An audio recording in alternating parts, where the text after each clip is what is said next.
yazdın, pak kanınla seni giy oğlum. Ey candan keçen murid oğlum, siması melek şehit oğlum.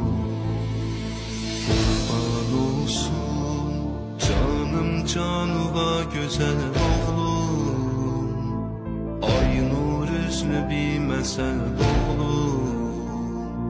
Aldı seni menden ecel oğlum.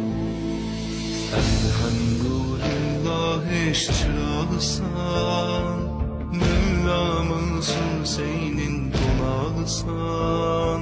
Cennetten kâmeti tubanın oğul, sınmaz eğilmez bir budasan.